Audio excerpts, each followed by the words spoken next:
Hi, I am Rogis Jose, Managing Director of Alpha Academy and Genius Integrated School, Alappuzha. 2024 medical സെക്ടറിലെ ഏറ്റവും പ്രാധാന്യമുള്ള എക്സാമിനേഷനായ NEET examination May 5 exam ഹാളിലേക്ക് ഒരു വിദ്യാർത്ഥി enter ആവുമ്പോൾ എന്തൊക്കെ കാര്യങ്ങൾ ശ്രദ്ധിക്കണം, എന്തൊക്കെ നമ്മൾ ക്യാരി ചെയ്യണം, എന്തൊക്കെ ചെയ്യാൻ പാടില്ല എന്നുള്ളതിനെക്കുറിച്ചുള്ള ഏറ്റവും ഇമ്പോർട്ടൻ്റ് ആയിട്ടുള്ള ഒരു വീഡിയോയിലൂടെയാണ് നാം മുന്നോട്ട് പോകുന്നത്. നമുക്ക് ആദ്യമായി മനസ്സിലാക്കാം, ഒരു വിദ്യാർത്ഥി എക്സാം ഹാളിലേക്ക് പോകുമ്പോൾ ആദ്യമായി തന്നെ ആ വിദ്യാർത്ഥിയുടെ കയ്യിൽ ഉണ്ടാവേണ്ട ഏറ്റവും ഇമ്പോർട്ടൻ്റ് ഡോക്യുമെൻ്റ് എന്ന് പറയുന്നത് ഹാൾ ടിക്കറ്റാണ്. അവരവരുടെ റോൾ നമ്പറും ഡേറ്റ് ഓഫ് ബർത്തും യൂസ് ചെയ്തിട്ട് നമുക്ക് ഹാൾ ടിക്കറ്റ് ഡൗൺലോഡ് ചെയ്തെടുക്കാം. NTA വെബ്സൈറ്റിൽ നിന്നാണ് ഈ ഹാൾ ടിക്കറ്റ് 3 പേജസ് ഉള്ള ഈ ഹാൾ ടിക്കറ്റ് നമ്മൾ ഡൗൺലോഡ് ചെയ്തെടുക്കേണ്ടത്. ഹാൾ ടിക്കറ്റ് ഡൗൺലോഡ് ചെയ്തെടുക്കുമ്പോൾ A4 സൈസിൽ 3 ഷീറ്റിലായി വേണം വിദ്യാർത്ഥികൾ ഹാൾ ടിക്കറ്റ് ഡൗൺലോഡ് ചെയ്തെടുക്കാൻ. നമ്മൾ ഒരു പേജിൻ്റെ ബാക്കിലായി അടുത്തത് ആ രീതിയിൽ ഹാൾ ടിക്കറ്റ് ഡൗൺലോഡ് ചെയ്യാൻ പാടില്ല. 3 പേജ് സെപ്പറേറ്റ് പേജസ് ആയിട്ട് ഹാൾ ടിക്കറ്റ് ഡൗൺലോഡ് ചെയ്തെടുക്കണം. ഇനി ഫസ്റ്റ് പേജും സെക്കൻഡ് പേജുമാണ് ഹാൾ ടിക്കറ്റിൻ്റെ മെയിൻ പേജസ്. തേർഡ് പേജ് എന്ന് പറയുന്നത് ഇൻസ്ട്രക്ഷൻസ് ആണ്. അപ്പോൾ ഈ 3 പേജസ് ഡൗൺലോഡ് ചെയ്തെടുത്തതിന് ശേഷം തേർഡ് പേജിലെ ഇൻസ്ട്രക്ഷൻസ് കൃത്യമായി ഒരു കാൻഡിഡേറ്റ് വായിച്ച് മനസ്സിലാക്കിയിട്ട് വേണം ഫസ്റ്റും സെക്കൻഡ് പേജുകൾ ഫില്ല് ചെയ്യുവാൻ. ഈ ഫസ്റ്റും സെക്കൻഡ് പേജസ് ആണ് ഒരു വിദ്യാർത്ഥിയുടെ കാൻഡിഡേറ്റിൻ്റെ ഹാൾ ടിക്കറ്റ് എന്ന് പറയുന്നത്. ഈ 2 പേജസ് ആണ് ഒരു വിദ്യാർത്ഥി എക്സാമിനേഷൻ ഹാളിൽ പോകുമ്പോൾ ഏറ്റവും ഇമ്പോർട്ടൻ്റ് ആയി ക്യാരി ചെയ്യേണ്ടത്. ഇതിനോടൊപ്പം ക്യാരി ചെയ്യേണ്ട അടുത്ത ഐറ്റം എന്ന് പറയുന്നത്, ഇതിനോട് ശേഷം എന്തൊക്കെ കാര്യങ്ങൾ ക്യാരി ചെയ്യണമെന്ന് പറഞ്ഞതിന് ശേഷം ഈ ഹാൾ ടിക്കറ്റിനകത്ത് നാം എന്തൊക്കെയാണ് ഫില്ല് ചെയ്യേണ്ടത്, എന്തൊക്കെ ചെയ്യാൻ പാടില്ല എന്നുള്ള കാര്യത്തെക്കുറിച്ച് വിശദമായിട്ട് തന്നെ സ്റ്റെപ്പ് ബൈ സ്റ്റെപ്പ് നമുക്ക് ചെക്ക് ചെയ്യാം. ഇനി ഇതിനോടൊപ്പം ഈ ഹാൾ ടിക്കറ്റിനോടൊപ്പം ഒരു വിദ്യാർത്ഥിയുടെ കയ്യിൽ ഇമ്പോർട്ടൻ്റ് ഡോക്യുമെൻ്റായി അടുത്തതായി വേണ്ടത് ഒരു വാലിഡ് ആയിട്ടുള്ള ID പ്രൂഫാണ്. ഗവൺമെൻറ് അതോറിറ്റിയുടെ ഒരു ഫോട്ടോ ഉള്ള ഒരു ID പ്രൂഫ് നമുക്ക് ID പ്രൂഫായിട്ട് ഇവിടെ എക്സാമിനേഷൻ ഹാളിലേക്ക് നമുക്ക് കൊണ്ടുപോകാം. ഏറ്റവും ബെസ്റ്റ് എന്ന് പറയുന്നത് ആധാർ കാർഡ് തന്നെയായിരിക്കും. നമ്മുടെ ഫോട്ടോ ഉള്ള ആധാർ കാർഡ് തന്നെയായിരിക്കും ഒരു കുട്ടിയുടെ ഏറ്റവും ഇമ്പോർട്ടൻ്റ് ആയിട്ടുള്ള ഡോക്യുമെൻ്റ്.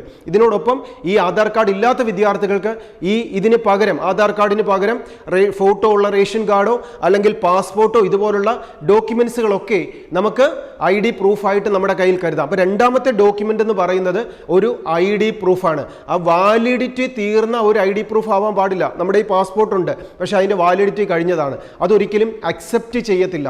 മൂന്നാമതായിട്ടൊരു വിദ്യാർത്ഥിയുടെ കയ്യിൽ വേണ്ടത് നാം ഈ ഹാൾ ടിക്കറ്റിൽ ഒട്ടിക്കുന്ന ഫോട്ടോ പോലെ തന്നെയുള്ള ഒരു passport size photo, 2 photo additional ആയിട്ട് നമ്മുടെ കയ്യിൽ കരുതുക എന്നുള്ളതാണ്. ഒരു ഫോട്ടോ മസ്റ്റായും അവിടുത്തെ എക്സാമിനേഷൻ ഹാളിലെ അറ്റൻഡൻസ് ഷീറ്റിൽ ഒട്ടിക്കാനുള്ള പാസ്പോർട്ട് സൈസ് ഒരു ഫോട്ടോ നമ്മൾ ആപ്ലിക്കേഷൻ സബ്മിറ്റ് ചെയ്ത സമയത്ത് അതിൽ ഒട്ടിച്ചിരുന്ന സെയിം ഫോട്ടോ, അതിൻ്റെ തന്നെ ഒരു പാസ്പോർട്ട് സൈസ് കോപ്പി നമ്മുടെ കയ്യിൽ മൂന്നാമത്തെ ഡോക്യുമെൻ്റായി ഒരു വിദ്യാർത്ഥിയുടെ കയ്യിൽ ഉണ്ടാവണം. നാലാമതായിട്ട് നമ്മുടെ കയ്യിൽ കരുതേണ്ടത് ഒരു ട്രാൻസ്പെറൻ്റ് ആയിട്ടുള്ള വാട്ടർ ബോട്ടിലാണ്. ട്രാൻസ്പെറൻറ്റ് വാട്ടർ ബോട്ടിൽ എന്ന് പറയുമ്പോൾ അത് ഗ്ലാസിൻ്റെയോ പ്ലാസ്റ്റിക്കിൻ്റെയോ ആവാം, പക്ഷേ കളറുള്ളതോ മെറ്റലിൻ്റെയോ സ്റ്റീലിൻ്റെയോ ഒന്നും ആവാൻ പാടില്ല.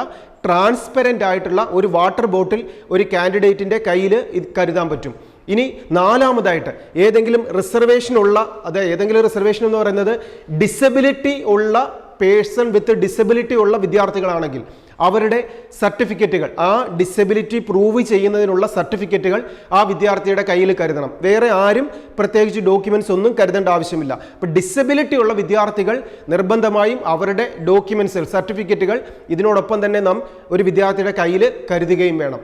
ഇത്രയും ഡോക്യുമെൻറ്റ്സ് ആണ് hall ticket, ID proof, transparent ആയിട്ടുള്ള വാട്ടർ ബോട്ടിൽ, ഒരു പാസ്പോർട്ട് സൈസ് ഫോട്ടോ, അതിനോടൊപ്പം ഈ പേഴ്സൺ ഡിസബിലിറ്റി ഉള്ള വിദ്യാർത്ഥികളാണെങ്കിൽ അതിനുള്ള സർട്ടിഫിക്കറ്റ്. ഇത്രയും കാര്യങ്ങളാണ് ഒരു എക്സാമിനേഷൻ ഹാളിലേക്ക് നിർബന്ധമായും കരുതേണ്ടത്.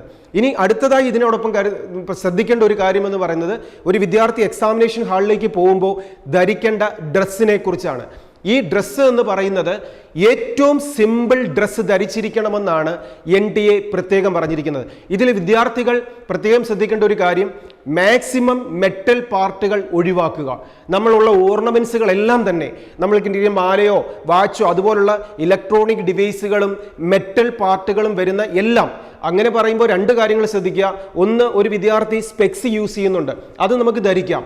ഇനി ഒരു വിദ്യാർത്ഥി മെഡിക്കൽ ആവശ്യത്തിന് വേണ്ടിയിട്ട് നമ്മുടെ ശരീരത്തിൽ എന്തെങ്കിലും സർജറി നടത്തിയ സമയത്ത് മെറ്റൽ പാർട്ടുകളുണ്ട്, അത് പ്രശ്നമില്ല. നമ്മുടെ പല്ലിൽ എന്തെങ്കിലും കമ്പിയോ കാര്യങ്ങളോ ഒക്കെ ഇട്ടിട്ടുണ്ട്, അത് പ്രശ്നമില്ല. അപ്പോൾ മെഡിക്കൽ റിലേറ്റഡ് ആയിട്ട് നമ്മൾ സെറ്റ് ചെയ്തിരിക്കുന്ന പാർട്ടുകൾ അവിടെ പ്രശ്നമില്ല. എക്സ്റ്റേണലായി നമ്മൾ അണിഞ്ഞിരിക്കുന്ന മെറ്റൽ പാർട്ടുകൾ, ഇനി നമ്മൾ ഉപയോഗിക്കുന്ന ഡ്രസ്സുകൾ അത് ഹാഫ് സ്ലീവ് ഡ്രസ്സുകളായിരിക്കണം. വലിയ ഷൂസും ഹൈ ഹീൽസ് ചെരുപ്പുകളും പാടില്ല. സിമ്പിൾ സ്ലിപ്പറുകൾ യൂസ് ചെയ്യുക.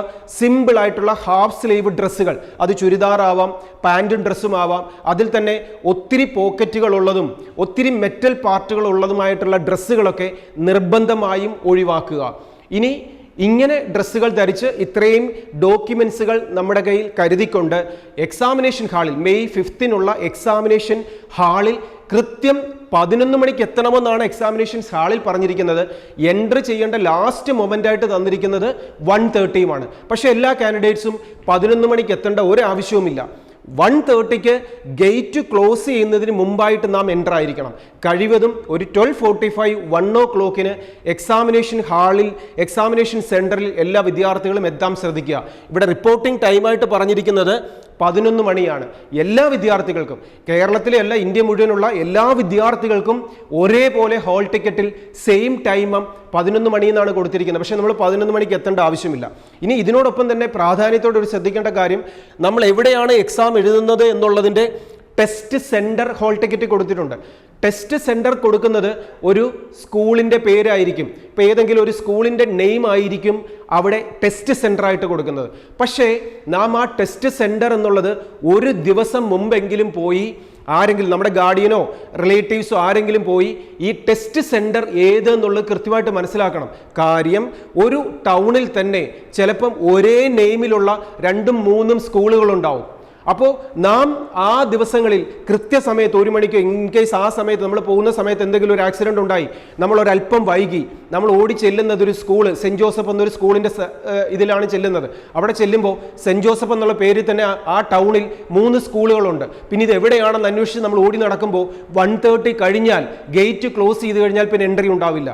അപ്പം അതുകൊണ്ട് നമ്മുടെ എക്സാമിനേഷൻ സെൻറ്റർ എന്ന് പറയുന്ന സ്കൂള് ഏത് ടൗണിൽ ഏത് സ്ഥലത്താണ് ലൊക്കേറ്റ് ചെയ്യുന്നതെന്ന് ഒരു ദിവസം മുമ്പെങ്കിലും നമ്മുടെ ഗാർഡിയൻസ് ആരെങ്കിലും പോയി കൃത്യമായി കണ്ട് ബോധ്യപ്പെട്ട് മനസ്സിലാക്കിയിരിക്കുന്നത് ഇതുപോലുള്ള റഷുകൾ ഒഴിവാക്കാൻ, ബുദ്ധിമുട്ടുകൾ ഒഴിവാക്കാൻ ഒരു വിദ്യാർത്ഥിക്ക് ഏറ്റവും അധികം ഹെൽപ്പാവും. ഇനി ഇതിനോടൊപ്പം നമ്മുടെ ഈ ഹോൾ ടിക്കറ്റ് നാം എന്തൊക്കെ ചെയ്യണം, അതിലെന്തൊക്കെ ചെയ്യാൻ പാടില്ല എന്നുള്ള കാര്യത്തെക്കുറിച്ച് വിശദമായിട്ടൊന്ന് നോക്കാം. ഇനി നമുക്ക് ഹാൾ ടിക്കറ്റിനകത്ത് അതിൻ്റെ ഇൻസ്ട്രക്ഷൻസിലേക്ക് പോകാം. ഓരോ കോളവും നാം എന്തൊക്കെ കാര്യങ്ങളാണ് ശ്രദ്ധിക്കേണ്ടതെന്ന് നോക്കാം.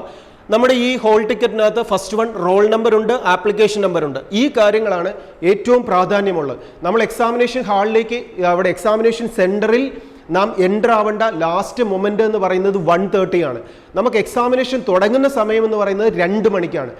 1:30 എക്സാമിനേഷൻ ഹാളിലേക്ക് എൻ്റർ ആവുന്നതിന് മുമ്പായിട്ട് മെറ്റൽ ഡിറ്റക്ടർ ഉള്ള ഒരു എൻട്രൻസിലൂടെ ഒരു വിദ്യാർത്ഥിയെ മോണിറ്റർ ചെയ്തതിന് ശേഷം മാത്രമാണ് എക്സാമിനേഷൻ ഹാളിലേക്ക് ഒരു വിദ്യാർത്ഥിക്ക് എൻട്രി കിട്ടുന്നത്.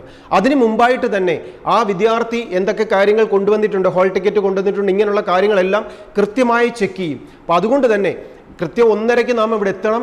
1:30 എക്സാമിനേഷൻ ഹാളിലേക്ക് കയറാനായിട്ട് അവിടുത്തെ ഇൻവിജിലേറ്റർ പെർമിഷൻ തരുന്ന സമയത്ത് നാം എക്സാമിനേഷൻ ഹാളിൽ കയറണം. കയറി കഴിഞ്ഞാൽ ഒരു 1:45 ആകുമ്പോൾ തന്നെ എക്സാമിനേഷൻ ഹാളിൽ നമ്മുടെ ക്വസ്റ്റ്യൻ ബുക്ക്ലെറ്റ് നമുക്ക് ഇഷ്യൂ ചെയ്യും. ആ ക്വസ്റ്റ്യൻ ബുക്ക്ലെറ്റ് എന്ന് പറയുന്നത് ഒരു പ്ലാസ്റ്റിക് കവർ ഷീറ്റിനകത്ത് ഒരു ബാഗിനകത്തായിട്ടായിരിക്കും ക്വസ്റ്റ്യൻ ബുക്ക്ലെറ്റും OMR ഷീറ്റും എല്ലാം ഉണ്ടാവുക. അപ്പോൾ 1:45 ഇതെല്ലാം നമുക്ക് ഡിസ്ട്രിബ്യൂട്ട് ചെയ്യും. അത് കിട്ടിക്കഴിഞ്ഞാൽ ഒരു 1:50 തന്നെ നമുക്ക് ഈ ബുക്ക്ലെറ്റ് അവരും തരുന്ന ഇൻസ്ട്രക്ഷൻസ് എല്ലാം ആ ഒരു 1:50 ആകുമ്പോഴത്തേക്ക് ഓരോ എക്സാമിനേഷൻ ഹാളിലും ഈ ഇരിക്കുന്ന വിദ്യാർത്ഥികൾക്ക് അവിടെ നിൽക്കുന്ന എക്സാമിനർ നമുക്ക് നൽകുന്ന ഇൻസ്ട്രക്ഷൻസ് എല്ലാം കേട്ട് നമ്മൾ കൃത്യമായി മനസ്സിലാക്കിയതിന് ശേഷം ഈ പ്ലാസ്റ്റിക് കവർ സീല് ഓപ്പൺ ചെയ്തിട്ട് ക്വസ്റ്റ്യൻ ബുക്ക്ലെറ്റും OMR ഷീറ്റും നമുക്കെടുത്ത് പുറത്ത് വയ്ക്കാം. അങ്ങനെ പുറത്ത് വെച്ച് കഴിഞ്ഞാൽ നമ്മുടെ ഹോൾ ടിക്കറ്റിലുള്ള റോൾ നമ്പരും കാൻഡിഡേറ്റിൻ്റെ നെയിമും സിഗ്നേച്ചറും ഒക്കെ ആ ഹോൾ ടിക്കറ്റ് ബുക്ക്ലെറ്റിലും OMR ഷീറ്റിലും എഴുതുക എന്നുള്ള ഡ്യൂട്ടികളാണ് ആദ്യം ചെയ്യേണ്ടത്. ഇതെല്ലാം നമ്മൾ ഒരു 1:55 ആവുന്നതിന് മുമ്പായി ചെയ്ത് തീർക്കണം. നമുക്കറിയാം 2 മണിക്കാണ് കൃത്യം എക്സാം തുടങ്ങുന്നത്. എക്സാം തുടങ്ങിക്കഴിഞ്ഞാൽ ഹോൾ ടിക്കറ്റ് ഫില്ല് ചെയ്തുകൊണ്ടിരിക്കാൻ അതിൽ ഇതൊക്കെ എൻ്റർ ചെയ്തുകൊണ്ടിരുന്നു കഴിഞ്ഞാൽ നമ്മുടെ ഓരോ സെക്കൻഡുകളും ഓരോ മിനിറ്റും വാല്യൂ ഉള്ളതാണ്. നമ്മുടെ സമയം കഴിഞ്ഞു പോകും. നമുക്കറിയാം 3 മണിക്കൂർ 20 മിനിറ്റ്, അതായത് 200 മിനിറ്റ് കൊണ്ട് 200 ക്വസ്റ്റ്യൻസ് ആൻസർ ചെയ്യുന്നത്. ഓരോ മിനിറ്റിനും വാല്യൂ ഉണ്ട്. നമ്മൾ 2 മണിക്ക് ക്വസ്റ്റ്യൻ ബുക്കിലെറ്റ് ഓപ്പൺ ചെയ്തതിന് ശേഷം OMR ഷീറ്റിൽ രജിസ്റ്റർ നമ്പരും സൈനും സിഗ്നേച്ചറും ഒക്കെ ചെയ്യുന്ന കാര്യങ്ങൾ ചെയ്തുകൊണ്ടിരുന്നാൽ അവിടെ നമ്മുടെ പരീക്ഷ എഴുതാനുള്ള സമയമാണ് പൊയ്ക്കൊണ്ടിരിക്കുന്നത്. അപ്പോൾ അതുകൊണ്ട് തന്നെ ഒരു 1:50ക്കും 2 o'clockനും ഇൻ ബിറ്റ്വീനുള്ള 10 മിനിറ്റ് കൊണ്ട് ഈ പ്രോസസ്സിംഗ് മുഴുവൻ നമ്മൾ കൃത്യമായി ചെയ്തു തീർക്കണം. അതിനുള്ള ആപ്ലിക്കേഷൻ നമ്പരും റോൾ നമ്പരുമാണ് ഇവിടെ ഫസ്റ്റ് ഉള്ളത്. ഇനി അതിനുശേഷം നമ്മളിവിടെ കാണുന്നത് കാൻഡിഡേറ്റിൻ്റെ name, father name, gender, date of birth, category, state eligibility, person with disability, ഇങ്ങനെയുള്ള സബ്സ്ക്രൈബ്ഡ് എന്ന് പറഞ്ഞ് നമുക്കറിയാം. ഏതെങ്കിലും ഒരു വിദ്യാർത്ഥിക്ക് സ്വന്തമായിട്ട് എക്സാം എഴുതാൻ പറ്റുന്നില്ലെങ്കിൽ നമുക്ക് അങ്ങനെ ഒരാളെ ആവശ്യമുണ്ടോ എന്ന് നേരത്തെ ആപ്ലിക്കേഷൻ സബ്മിറ്റ് ചെയ്ത സമയത്ത് അത് കൊടുത്തിട്ടുണ്ടെങ്കിൽ മാത്രമേ അതിവിടെ കാണിക്കുകയുള്ളൂ. അതുപോലെ ഡിസബിലിറ്റി ഉണ്ടെങ്കിൽ അതിൻ്റെ സർട്ടിഫിക്കറ്റുകൾ നമ്മുടെ കയ്യിൽ ഉണ്ടാവണം. ഇനി സ്റ്റേറ്റ് ഓഫ് എലിജിബിലിറ്റി എന്ന് പറയുന്നത് ഇപ്പോൾ ഇവിടെ കാണിച്ചിരിക്കുന്ന കേരള, അതായത് നമ്മൾ എവിടെയാണോ +2 പഠിക്കുന്നത് എന്ന് നാം എൻട്രി ചെയ്തിരിക്കുന്ന ആ സ്കൂളിനെ ബേസ് ചെയ്തിട്ടാണ് സ്റ്റേറ്റ് ഓഫ് എലിജിബിലിറ്റി വന്നിരിക്കുന്നത്. അല്ലാതെ ആ സ്റ്റേറ്റിൽ മാത്രമേ എനിക്ക് അഡ്മിഷൻ കിട്ടുകയുള്ളൂ, ആ സ്റ്റേറ്റ് ആണ് എൻ്റെ ഹോം ടൗൺ ആയിട്ട് കൺസിഡർ ചെയ്യുക, അങ്ങനെയൊന്നുമല്ല. അപ്പോൾ ഇതുകൊണ്ട് ഇപ്പോൾ ഞാനിപ്പോൾ ഒരു കേരള സ്റ്റേറ്റിലുള്ള ഒരു വിദ്യാർത്ഥിയാണ്, പഠിക്കുന്നത് തമിഴ്നാട്ടിലാണ്. അപ്പോൾ തമിഴ്നാട്ടിൽ പഠിക്കുന്ന സ്കൂളാണ് കൊടുത്തിരിക്കുന്നതുകൊണ്ട് സ്റ്റേറ്റ് ഓഫ് എലിജിബിലിറ്റി തമിഴ്നാടെന്നായിരിക്കും അവിടെ കാണിക്കുന്നത്. അതുകൊണ്ട് എനിക്ക് തമിഴ്നാട്ടിൽ മാത്രമേ അഡ്മിഷൻ കിട്ടൂ, അങ്ങനെയല്ല. അപ്പോൾ സ്റ്റേറ്റ് ഓഫ് എലിജിബിലിറ്റി എന്ന് പറയുന്നത് നമ്മൾ പ്രത്യേകിച്ച് മൈൻഡ് ചെയ്യേണ്ട കാര്യമൊന്നുമില്ല.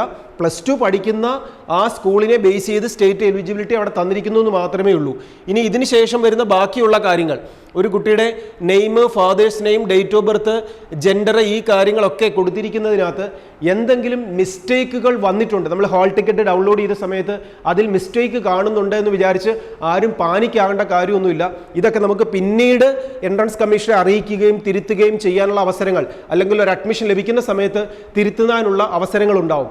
ഇപ്പം നാം ചെയ്യേണ്ടത്, ഇതുപോലെ എന്തെങ്കിലും മിസ്റ്റേക്കുകൾ വന്നാൽ എൻട്രൻസ് കമ്മീഷണർക്ക് വേണമെങ്കിൽ ഒരു മെയിൽ അയക്കാം. അല്ലാതെ ഈ മെയിൽ കൊണ്ട് അതിനൊരു റിപ്ലൈ വന്നില്ലെന്നോ ഇതിൽ ഒരു കറക്ഷൻ ഇനി ഉള്ളത് കൊണ്ട് എനിക്ക് എക്സാം എഴുതാൻ പറ്റുമോ എന്നൊന്നും ഒരു വിദ്യാർത്ഥികളും ആശങ്കപ്പെടേണ്ട ഒരാവശ്യവുമില്ല. ഇനി ഇവിടെ ചെയ്യേണ്ടത്, അടുത്ത കോളം നമ്മൾ കാണുന്നത് ആ കാൻഡിഡേറ്റിൻ്റെ ഫോട്ടോയാണ്. ഈ ഫോട്ടോ നാം അപ്ലൈ ചെയ്ത സമയത്ത് അപ്ലോഡ് ചെയ്ത സെയിം ഫോട്ടോ ആയിരിക്കണം പാസ്പോർട്ട് സൈസ് അവിടെ ഡിസ്പ്ലേയിൽ വരേണ്ടത്. ചില കുട്ടികളുടെയെങ്കിലും ഫോട്ടോ മാറിപ്പോയതിന് ശേഷം എൻട്രൻസ് കമ്മീഷണർ ഫോട്ടോ തിരുത്താനുള്ള അവസരം തന്ന സമയത്ത് നാം അപ്ലോഡ് ചെയ്ത പുതിയ ഫോട്ടോ ആയിരിക്കത്തില്ല ഇവിടെ വന്നിരിക്കുന്നത്. അങ്ങനെയുള്ള വിദ്യാർത്ഥികളുണ്ടെങ്കിൽ നിർബന്ധമായും NTA-ക്ക് മെയിലിൽ എൻ്റെ ഫോട്ടോ കൃത്യമായിട്ടല്ല വന്നിരിക്കുന്നതെന്നുള്ളത് അവരെ മെയിൽ അയക്കുക. 5-ാം തീയതിക്ക് മുമ്പായി തിരിച്ച് നിങ്ങൾക്ക് വീണ്ടും ഹോൾ ടിക്കറ്റ്, കറക്റ്റ് ചെയ്ത ഹോൾ ടിക്കറ്റ് എടുക്കാനുള്ള അവസരം NTA തരും. അപ്പോൾ അതുകൊണ്ട് ഈ ഫോട്ടോയാണ് ഏറ്റവും പ്രാധാന്യത്തോടെ നോക്കേണ്ടത്. നമ്മുടെ തന്നെ കൃത്യമായ ഫോട്ടോയാണ് ഇവിടെ വന്നിരിക്കുന്നതെന്ന് ഉറപ്പുവരുത്തുക. ബാക്കി ലെറ്ററിങ്ങിൽ വന്നിരിക്കുന്ന ചെറിയ മിസ്റ്റേക്കുകളെക്കുറിച്ച് ഒരു കാരണവശാലും പേരൻസും കാൻഡിഡേറ്റ്സും പാനിക്കാകേണ്ട കാര്യമില്ല. ഫോട്ടോ കൃത്യമാണെന്ന് എല്ലാവരും ചെക്ക് ചെയ്യുക. ഇനി അതിനുശേഷം ഇവിടെ നാം അന്ന് എൻട്രി ചെയ്ത സിഗ്നേച്ചർ ഇവിടെ ഉണ്ടാവും. ദെൻ ടെസ്റ്റിൻ്റെ ഡീറ്റെയിൽസ് ഇവിടെ ഉണ്ട്. നമ്മൾ ക്വസ്റ്റ്യൻ പേപ്പർ മീഡിയം ഏതാണ് കൊടുത്തിരിക്കുന്നത്, ഇവിടെ ഇപ്പോൾ ഇംഗ്ലീഷാണ്. ചില കുട്ടികൾ ഇംഗ്ലീഷും മലയാളവും കൊടുത്തിട്ടുണ്ടെങ്കിൽ ഇത് രണ്ടും ഉണ്ടാവും. ചിലപ്പം സാർ ഞാൻ എൻട്രി ചെയ്ത സമയത്ത് മലയാളം മാത്രമാണ് കൊടുത്തുപോയത്, എനിക്ക് ഇംഗ്ലീഷ് വേണം, അങ്ങനെ പേടിക്കേണ്ട കാര്യമില്ല. നമ്മൾ മലയാളമെന്നോ ഹിന്ദിയോ എന്ത് കൊടുത്താലും ഇംഗ്ലീഷിലെ ക്വസ്റ്റ്യൻസ് എല്ലാവരുടെയും പേജിൽ ഉണ്ടാവും. നമ്മൾ ഏതെങ്കിലും ഒരു എക്സ്ട്രാ ലാംഗ്വേജ് ടിക്ക് ചെയ്തിട്ടുണ്ടെങ്കിൽ അതും കൂടെ അഡീഷണൽ ആയിട്ട് ഉണ്ടാവുമെന്ന് മാത്രമേ ഉള്ളൂ. അപ്പോൾ ഇംഗ്ലീഷിലെ ക്വസ്റ്റ്യൻസ് ഇല്ലാത്ത ക്വസ്റ്റ്യൻ ബുക്കിലെറ്റ് ഒരിക്കലും ഇഷ്യൂ ചെയ്യത്തില്ല. എല്ലാ ബുക്കിലെറ്റിലും ഇംഗ്ലീഷ് ഉണ്ടാവും. അപ്പം നാം ഇംഗ്ലീഷ് മാത്രമാണ് സെലക്ട് ചെയ്തിരിക്കുന്നതെങ്കിൽ അതിൽ ഇംഗ്ലീഷ് മാത്രമേ ഉണ്ടാവത്തുള്ളൂ. നമ്മൾ മലയാളമോ തമിഴോ തെലുങ്കോ എന്തെങ്കിലും ഓപ്റ്റ് ചെയ്തിട്ടുണ്ടെങ്കിൽ ഇംഗ്ലീഷും ആ ലാംഗ്വേജും കൂടെ ആയിരിക്കും ക്വസ്റ്റ്യൻ ബുക്കിലെറ്റ് നമുക്ക് ലഭിക്കുക. ഇനി അതിനുശേഷം എക്സാമിനേഷൻ നടക്കുന്ന date 5th May 2024. Reporting time പറഞ്ഞിരിക്കുന്നത് 11 മണിയാണ്. പക്ഷേ 11 മണിക്ക് തന്നെ നമ്മൾ എൻ്റർ ആവേണ്ട കാര്യമില്ല. മാക്സിമം 1:30ക്ക് മുമ്പായി, ഗേറ്റ് ക്ലോസ് ചെയ്യുന്നതിന് മുമ്പായിട്ട് എൻ്റർ ആവണം. എല്ലാവരും 1 മണിക്കെങ്കിലും എക്സാമിനേഷൻ ഹാളിലേക്ക്, സെൻറ്ററിലേക്ക് എൻ്റർ ആവാൻ പ്രത്യേകം ശ്രദ്ധിക്കുക. ഇനി ഗേറ്റ് ക്ലോസിംഗ് ടൈം 1:30 ആണ് ഒരുക്കുക. 1:30ക്ക് ഗേറ്റ് ക്ലോസ് ചെയ്ത് കഴിഞ്ഞാൽ എന്തൊക്കെ എക്സ്ക്യൂസ് പറഞ്ഞാലും ഒരു കാരണവശാലും ഒരു കുട്ടിയെ അതിനകത്ത് എൻ്റർ ആക്കത്തില്ല. ഈ ടൈമിംഗ് ഓഫ് ടെസ്റ്റ് 2 മണി തൊട്ട് 5:20 വരെ, 2 മണി തൊട്ട് 5:20 വരെയുള്ള 3 മണിക്കൂർ 20 മിനിറ്റാണ് എക്സാമിനേഷൻ. അപ്പോൾ ഈ 3 മണിക്കൂർ 20 മിനിറ്റ് എക്സാം ഹാളിൽ ഇരിക്കണം. 1 മണിക്കൂർ മുമ്പ് നമ്മൾ എൻ്റർ ആവണം. ഇനി 5 മണി 20 മിനിറ്റ് കഴിഞ്ഞാലും പരീക്ഷ കഴിഞ്ഞ് ഇറക്കത്തില്ല. അവിടെ ഇരുന്ന് എക്സാമിനർ തരുന്ന ഇൻസ്ട്രക്ഷൻസ് ഒക്കെ മനസ്സിലാക്കി ക്വസ്റ്റ്യൻ ബുക്കിലെറ്റ് മാത്രം നമുക്ക് തിരിച്ചു കൊണ്ടുവരാം. നമ്മുടെ ആൻസർ ഷീറ്റ് അവിടെ കൃത്യമായിട്ട് ഏൽപ്പിച്ച് ഒക്കെ ഇറങ്ങുമ്പോൾ ഒരു 5:45 ചിലപ്പോൾ 6 o'clock വരെയൊക്കെ ആകാം. അപ്പോൾ ഇത്രയും സമയം നമ്മൾ അവിടെ ഇരിക്കേണ്ടതുകൊണ്ട് നമ്മൾ ഒരു ട്രാൻസ്പെറൻറ്റ് വാട്ടർ ബോട്ടിൽ നിർബന്ധമായും വിദ്യാർത്ഥികൾ കൊണ്ടുപോവുക. ഇനി പരീക്ഷ എഴുതുന്ന സമയത്ത് ഒത്തിരി വെള്ളം കുടിക്കാതെ വളരെ നമ്മുടെ ഒന്ന് തൊണ്ട നനയുന്നതിനും നമ്മുടെ ബ്രെയിനും നമ്മുടെ ബോഡിയും ഒക്കെ എപ്പോഴും എനർജറ്റിക് ആയിട്ട് ഇരിക്കുന്നതിനും കുറേശ്ശെ വെള്ളം സിപ്പി ചെയ്ത് കുറേശ്ശെ കുടിച്ചുകൊണ്ടിരിക്കുക. ഇനി ഒരു വിദ്യാർത്ഥി എക്സാം ഹാളിൽ ഇരിക്കുന്ന സമയത്ത് എന്തെങ്കിലും ഒരു വാഷ്റൂമിൽ പോകേണ്ട ഒരു കാര്യം ഉണ്ടായാൽ നമുക്ക് ആദ്യത്തെ 1 hour പരീക്ഷ തുടങ്ങുന്ന 2 മണി തൊട്ട് 3 മണി വരെയുള്ള 1 മണിക്കൂർ സമയം പരീക്ഷാ ഹാളിൽ നിന്ന് പുറത്തിറങ്ങാൻ സമ്മതിക്കത്തില്ല. അതുപോലെ പരീക്ഷ തീരുന്ന അവസാനത്തെ അരമണിക്കൂറിലും പുറത്തിറങ്ങാൻ സമ്മതിക്കത്തില്ല.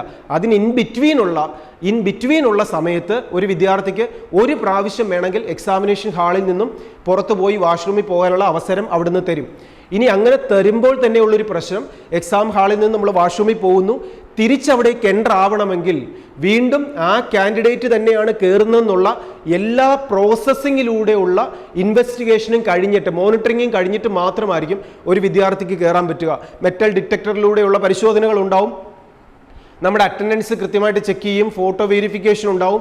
ഇതെല്ലാം കഴിഞ്ഞിട്ട് മാത്രമേ കയറാൻ പറ്റൂ. അപ്പോൾ അത്രയും സമയം ചിലപ്പം 10-15 മിനിറ്റ് ഒക്കെ കഴിഞ്ഞിട്ടായിരിക്കും ഒന്ന് വാഷ്റൂമിൽ പോയിട്ട് ഒരു കുട്ടിക്ക് പിന്നെ തിരിച്ചു കയറാൻ പറ്റുന്നത്. അത്രയും സമയം നമ്മുടെ പരീക്ഷ എഴുതാനുള്ള സമയമാണ് അവിടെ പോകുന്നതെന്ന് മനസ്സിലാക്കിക്കൊണ്ട് ഈ 3 മണിക്കൂർ 20 മിനിറ്റ് കഴിവതും പരീക്ഷയുടെ സമയത്ത് പുറത്തു പോകാതെ തന്നെ പരീക്ഷ എഴുതത്തക്ക രീതിയിൽ എല്ലാവരും പ്രാക്ടീസ് ചെയ്തിട്ട് എക്സാം ഹാളിൽ പോവുക. അത്യാവശ്യം വന്നാൽ പോകുക, പെട്ടെന്ന് തന്നെ നമ്മുടെ ആവശ്യങ്ങൾ കഴിഞ്ഞതിന് ശേഷം തിരിച്ചു വന്ന് പരീക്ഷ കണ്ടിന്യൂ ചെയ്യുക. ഒരു പ്രാവശ്യം മാത്രമേ പുറത്തിറങ്ങാൻ ഒരു കാൻഡിഡേറ്റിന് പെർമിഷൻ നൽകുകയുള്ളൂ. ഇനി അതിനുശേഷം ഉള്ളത് സെൽഫ് ഡിക്ലറേഷൻ ആണ്. സെൽഫ് ഡിക്ലറേഷൻ്റെ അവിടെ നമുക്ക് റീഡ് ചെയ്യാം. ഐ എന്നെഴുതിയിട്ടൊരു ഡോട്ട് ഇട്ടിട്ടുണ്ട്, അവിടെ കാൻഡിഡേറ്റിൻ്റെ നെയിം എഴുതണം.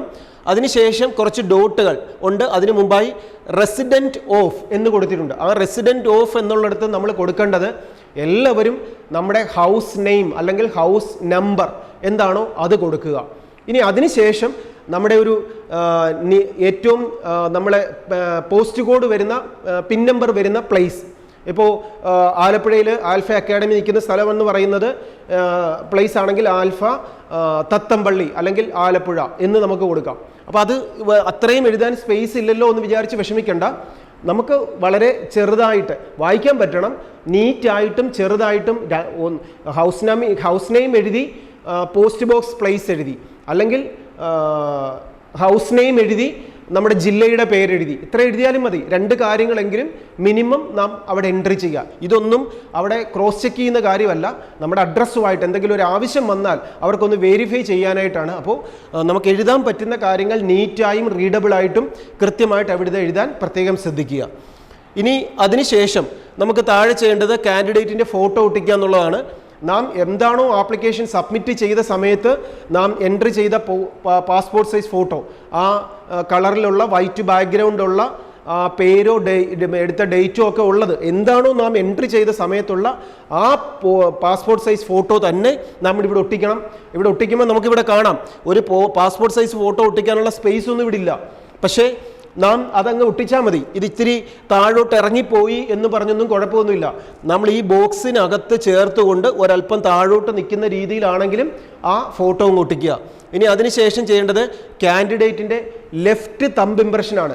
നമുക്കൊരു റബ്ബർ സീലിൻ്റെ പാഡ് എടുത്തിട്ട് അതിനകത്ത് ഒരു ബ്ലൂ കളറോ ബ്ലാക്ക് കളറോ എടുത്ത് അതിൽ ലെഫ്റ്റ് തമ്പ് എടുത്തതിന് ശേഷം അതവിടെ പ്രസ് ചെയ്തിട്ട് വേണം എക്സാമിനേഷൻ ഹാളിലേക്ക് പോകാൻ. അപ്പോൾ ഈ 2 കാര്യങ്ങൾ ഫോട്ടോയും ഒട്ടിച്ച് തമ്പ് ഇംപ്രഷനും എൻട്രി ചെയ്തിട്ട് വേണം നമ്മൾ കൊണ്ടുപോകാൻ. ഇനി അടുത്ത കോളത്തിനകത്തുള്ളത് സിഗ്നേച്ചർ എൻട്രി ചെയ്യാനുള്ളൊരു ബോക്സാണ്. ഇത് നമ്മളിപ്പോൾ ഇടരുത്, അത് എക്സാമിനേഷൻ ഹാളിൽ ചെന്നതിന് ശേഷം ഇൻവിജിലേറ്ററുടെ മുമ്പിൽ വെച്ചാണ് ഒരു കാൻഡിഡേറ്റ് അവിടെ സൈൻ ചെയ്യേണ്ടത്. അപ്പോൾ അത് ആ കോളം ബ്ലാങ്ക് ആയിട്ട് ഇട്ടിട്ട് വേണം ഒരു എക്സാമിനേഷൻ ഹാളിലേക്ക് നാം പോകാൻ. ഇനി ഹോൾ ടിക്കറ്റിൻ്റെ സെക്കൻഡ് പേജ്, 2ാമത്തെ പേജ് നമ്മൾ ഓർക്കുക. പ്രിൻ്റ് എടുക്കുന്ന സമയത്ത് ഈ ഫസ്റ്റ് പേജിൻ്റെ ബാക്കിലായിട്ട് സെക്കൻഡ് പേജ് എടുക്കാൻ പാടില്ല. സെപ്പറേറ്റ് ഒരു A4 സൈസ് പേപ്പറായിട്ട് തന്നെ വേണം നമ്മൾ ഈ ഹോൾ ടിക്കറ്റ് ഡൗൺലോഡ് ചെയ്തെടുക്കാൻ. ഈ സെക്കൻഡ് പേജിൽ ഉള്ളത് മെയിനായിട്ട് വരുന്നത് ഒരു പോസ്റ്റ് കാർഡ് സൈസ് ഫോട്ടോ ഒട്ടിക്കാനുള്ള സ്പേസ് ആണ്. അപ്പോൾ നമ്മൾ ആ പോസ്റ്റ് കാർഡ് സൈസ് നേരത്തെ 6x4 സൈസിലുള്ള ഒരു പോസ്റ്റ് കാർഡ് സൈസ് നമ്മൾ നേരത്തെ ഫോട്ടോ എടുത്തു വെച്ചിട്ടുണ്ട്. നമ്മൾ ആ അപ്ലോഡ് ചെയ്ത പാസ്പോർട്ട് സൈസ് ഫോട്ടോയുടെ സെയിം പാറ്റേണിലുള്ള ഒരു പോസ്റ്റ് കാർഡ് സൈസ് ഫോട്ടോ. ഇത് വേണം ഇവിടെ ഒട്ടിക്കാൻ. ഇനി അത് ഒട്ടിക്കാൻ ശ്രമിക്കുമ്പോൾ അതിൽ കുറേ ബ്ലാങ്ക് സ്പേസ് കിടക്കുന്നു, അത് കറക്റ്റ് ആകുന്നില്ലല്ലോ, സ്യൂട്ട് ആകുന്നില്ലല്ലോ എന്നൊന്നും വിചാരിച്ച് നമ്മൾ പേടിക്കേണ്ട. ആ സൈസിലുള്ള ഒരു ഫോട്ടോ ഇവിടെ നാം പേസ്റ്റ് ചെയ്യുക, അതാണ് അവിടെ ഒട്ടിക്കേണ്ടത്. ഇനി അതിനുശേഷം എക്സാമിനേഷൻ്റെ ഡേറ്റും timing, roll number, name, fathers name ഇതെല്ലാം നമ്മളിവിടെ കൊടുത്തിട്ടുണ്ട്. പിന്നെ ഇൻവിജിലേറ്ററുടെ സൈൻ നമ്മൾ അവിടെ ചെല്ലുമ്പോൾ ഇൻവിജിലേറ്ററാണ് അവിടെ സൈൻ ചെയ്യുന്നത്. അതുപോലെ ഇവിടെ കാൻഡിഡേറ്റിൻ്റെ സൈൻ ചെയ്യാനുള്ള സെക്കൻഡ് പേജിലും കാൻഡിഡേറ്റിൻ്റെ സൈൻ ചെയ്യാനുള്ള പ്രൊവിഷൻ ഉണ്ട്. അതും ഇൻവിജിലേറ്ററെ മുമ്പിൽ വെച്ചാണ് ചെയ്യേണ്ടത്. അപ്പോൾ ഈ സെക്കൻഡ് പേജും അതിൽ ഫോട്ടോ ഒട്ടിച്ച് മാത്രം നാം കൊണ്ടുപോവുക.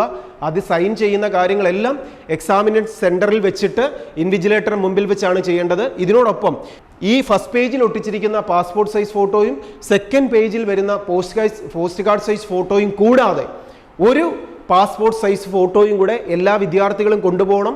എക്സാമിനേഷൻ ഹാളിലുള്ള അറ്റൻഡൻസ് ഷീറ്റിൽ നമ്മുടെ ഫോട്ടോ ഒട്ടിച്ച് അവിടെ സൈൻ ചെയ്യാൻ വേണ്ടിയിട്ട് ഒരു ഫോട്ടോയും കൂടെ എല്ലാ വിദ്യാർത്ഥികളും കയ്യിൽ കരുതുക. ഇനി ഈ 2 പേജാണ് ഹോൾ ടിക്കറ്റ് വരുന്നത്. ഇനി ഹോൾ ടിക്കറ്റിൻ്റെ 3rd പേജ് എന്ന് പറയുന്നത് ഇത് ഇൻസ്ട്രക്ഷൻസ് ആണ്, ഇമ്പോർട്ടൻറ്റ് ഇൻസ്ട്രക്ഷൻസ്. ഇത് നമ്മൾ എക്സാമിനേഷൻ ഹാളിലേക്ക് കൊണ്ടുപോകേണ്ട കാര്യമില്ല.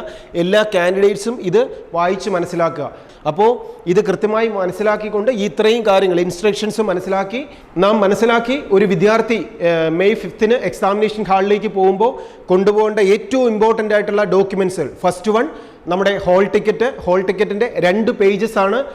സെക്കൻഡ് വൺ എന്ന് പറയുന്നത് ഒരു passport size photograph. Then third one എന്ന് പറയുന്നത് നമ്മുടെ ID പ്രൂഫാണ്. ഫോർത്ത് വൺ എന്ന് പറയുന്നത് ട്രാൻസ്പെറൻറ്റ് ആയിട്ടുള്ള ഒരു വാട്ടർ ബോട്ടിൽ, അതിൽ വെള്ളവും നമ്മുടെ കയ്യിൽ ക്യാരി ചെയ്യുക. പെന്നും ബാക്കിയുള്ള കാര്യങ്ങളെല്ലാം എക്സ്ട്രാ പേപ്പർ ഇതൊന്നും ക്യാരി ചെയ്യാൻ പെർമിഷൻ ഇല്ല. ഇതെല്ലാം എക്സാമിനേഷൻ ഹാളിൽ എക്സാമിനർ ആയിരിക്കും ഇഷ്യൂ ചെയ്യുന്നത്. ഇത്രയും കാര്യങ്ങളുമായി വളരെ കോൺഫിഡൻസോടുകൂടി, നമുക്കറിയാം ഒരു മെഡിക്കൽ സെക്ടറിലെ ഒരു സ്റ്റേറ്റ് മാത്രമല്ല ഇന്ത്യ മുഴുവനുള്ള MBBS മുതൽ ഇന്ത്യയിലെ മെഡിക്കൽ സെക്ടറിൽ വരുന്ന എല്ലാ കോഴ്സുകളിലേക്കും ഒരു അഡ്മിഷൻ ലഭിക്കാനുള്ള ഏറ്റവും പ്രാധാന്യമുള്ള എൻട്രൻസ് എക്സാമിനേഷനാണ് നീറ്റ് എക്സാമിനേഷൻ. ഇനി ഇതിനോടൊപ്പം ഒരു കാൻഡിഡേറ്റിനോട് പറയാനുള്ളത്, നമ്മൾ ഒരു വർഷം എടുത്ത് അല്ലെങ്കിൽ 2 വർഷം എടുത്ത് പഠിച്ച് എക്സാമിനേഷന് പോവുകയാണ്. ഈ 3 മണിക്കൂർ 20 മിനിറ്റാണ് നമ്മുടെ ജീവിതത്തിലെ ടേണിംഗ് പോയിന്റായി മാറുന്നത്. അതുകൊണ്ട് തന്നെ വളരെയധികം സ്ട്രെസ് ഫ്രീ ആയി വളരെയധികം കോൺഫിഡൻസോടുകൂടി പരീക്ഷ എഴുതുക. നാം പരീക്ഷ എഴുതുന്ന സമയത്ത് ആ പരീക്ഷാ ഹാളിലോ ചുറ്റും പരിസരത്ത് പല രീതിയിലുള്ള പ്രശ്നങ്ങൾ പലതും ഉണ്ടാവാം. ഇതൊന്നും നാം മൈൻഡ് ചെയ്യാതിരിക്കുക. നമ്മളും എന്തെങ്കിലും ചെറിയ രീതിയിലുള്ള ബുദ്ധിമുട്ടുകൾ ഫേസ് ചെയ്യുന്ന സാഹചര്യങ്ങൾ ഉണ്ടാവാം. നമ്മൾ എഴുതിപ്പോയത് ചിലപ്പം തെറ്റിപ്പോയി, അല്ലെങ്കിൽ ഒരു OMR നമ്മൾ ഫില്ല് ചെയ്തപ്പോൾ ഒന്ന് മാറി ബബിൾ ഫില്ല് ചെയ്തു പോയി, നമ്മളെ രജിസ്റ്റർ നമ്പർ എഴുതിയപ്പോൾ ഒന്ന് തെറ്റിപ്പോയി. എല്ലാ കാര്യങ്ങൾക്കും സൊല്യൂഷനുണ്ട്. അതിനെ വിചാരിച്ച് നാം ഇവരിന്ന് വിഷമിക്കുകയോ കരയുകയോ അല്ലെങ്കിൽ നമ്മൾ അൺകോൺഷ്യസ് ആവുകയോ ഒക്കെ ചെയ്താൽ പരീക്ഷയുടെ സമയമാണ് നമുക്ക് പോകുന്നത്. പിന്നീട് ഒരു എക്സാമിനേഷൻ നമുക്ക് എഴുതണമെങ്കിൽ 1 വർഷം കാത്തിരിക്കണം. ഒരിക്കലും നമുക്ക് രണ്ടാമതൊരു എക്സാം എഴുതാനായിട്ട് എക്സാമിനർ എൻട്രൻസ് കമ്മീഷൻ അനുവദിക്കത്തില്ല. അപ്പോൾ അതുകൊണ്ട് തന്നെ നല്ല കോൺഫിഡൻസോടുകൂടി ആ 2 മണി മുതൽ 5:20 വരെയുള്ള 3 മണിക്കൂർ 20 മിനിറ്റ്. ഇനി പരീക്ഷ എഴുതുമ്പോൾ ശ്രദ്ധിക്കേണ്ട ഒരു കാര്യം, നമ്മുടെ എക്സാമിനേഷൻ ക്വസ്റ്റ്യൻ പേപ്പറിൽ 4 ടൈപ്പ് ക്വസ്റ്റ്യൻസ് ഉണ്ട്. Simple, average, tough, very tough. ഈ 4 ക്വസ്റ്റ്യൻസിനെ ടൈം മാനേജ് ചെയ്ത് പരീക്ഷ എഴുതുമ്പോഴാണ് നമുക്ക് 720-ൽ 720 സ്കോർ ചെയ്യാൻ പറ്റുക. ഇനി ടൈം മാനേജ് ചെയ്ത് പരീക്ഷ എഴുതേണ്ട മെത്തേഡുകളെ കുറിച്ചൊക്കെ ഇതിന് തൊട്ട് മുമ്പൊട്ടൊരു വീഡിയോയിൽ നമ്മൾ വിശദമായി തന്നെ എക്സ്പ്ലെയിൻ ചെയ്യുന്നുണ്ട്. ഇനി ഇല്ലെങ്കിൽ എങ്ങനെയാണ് ടൈം മാനേജ് ചെയ്യേണ്ടത്, 4 ടൈപ്പ് ക്വസ്റ്റ്യൻസിനെ ഞാൻ എങ്ങനെയാണ് ചെയ്യേണ്ടത്, സമയം തികയാത്ത രീതിയിൽ ഒരു പരീക്ഷ എഴുതാതെ ഈസിയായി എനിക്ക് പരീക്ഷ എഴുതേണ്ട മെത്തേഡുകൾ എന്തൊക്കെയാണ്, ഇതിനെക്കുറിച്ച് എന്തെങ്കിലും സംശയങ്ങളുണ്ടെങ്കിലും ഇതുപോലെ എൻട്രൻസിന് ആപ്ലിക്കേഷൻ സബ്മിറ്റ് ചെയ്യുന്ന കാര്യത്തെക്കുറിച്ചോ ഇനി ഇതിന് ശേഷമുള്ള അലോട്ട്മെന്റ് പ്രോസസ്സിങ്ങിനെ കുറിച്ചോ എന്തുമാവട്ടെ, വിദ്യാർത്ഥികൾക്കുണ്ടാകുന്ന എല്ലാ സംശയങ്ങൾക്കും ആൽഫയുടെ ക്യാമ്പസിലേക്ക് വിളിക്കാം. നിങ്ങൾക്ക് നേരിട്ട് വരാം. നിങ്ങളെ ഹെൽപ്പ് ചെയ്യാൻ, നിങ്ങളെ വിശദമായ രീതിയിൽ നിങ്ങളെ ഏറ്റവും നല്ലൊരു വിജയത്തിലേക്ക് ഗൈഡ് ചെയ്യാൻ, സപ്പോർട്ട് ചെയ്യാൻ ആൽഫ അക്കാഡമിയിലെ എക്സ്പേർട്ട് ടീം നിങ്ങളോടൊപ്പം കൂടെയുണ്ട്. ഒരിക്കൽ കൂടി 2024-ലെ എൻട്രൻസ് എക്സാമിനേഷനിലൂടെ നീറ്റിലൂടെ ഏറ്റവും നല്ലൊരു വിജയം നിങ്ങൾക്ക് ഓരോരുത്തർക്ക് നേടാനാവട്ടെ. ഇതിനോടൊപ്പം ആൽഫ അക്കാഡമിയിലൂടെ പഠിച്ച്, ആൽഫ ജീനിയസ് ഇൻ്റഗ്രേറ്റഡ് സ്കൂളിലൂടെ പഠിച്ച് ഏറ്റവും നല്ലൊരു ട്രെയിനിങ് അറ്റൻഡ് ചെയ്ത് എക്സാം ഹാളിലേക്ക് പോകുന്ന മുഴുവൻ വിദ്യാർത്ഥികൾക്കും, ഇതിനോടൊപ്പം കേരളം മുഴുവൻ, ഇന്ത്യ മുഴുവൻ, ഇന്ത്യക്ക് പുറത്തു നിന്നുമൊക്കെ എഴുതുന്ന എല്ലാ വിദ്യാർത്ഥികൾക്കും നിങ്ങൾക്ക് ഏറ്റവും നല്ല രീതിയിൽ പരീക്ഷയിലൂടെ നല്ല വിജയം നേടാൻ സാധിക്കട്ടെ എന്ന് ആശംസിച്ചുകൊണ്ടും ആൽഫ അക്കാഡമിയുടെ ക്യാമ്പസിൽ നിന്നും chairman Rojas Jose, best wishes.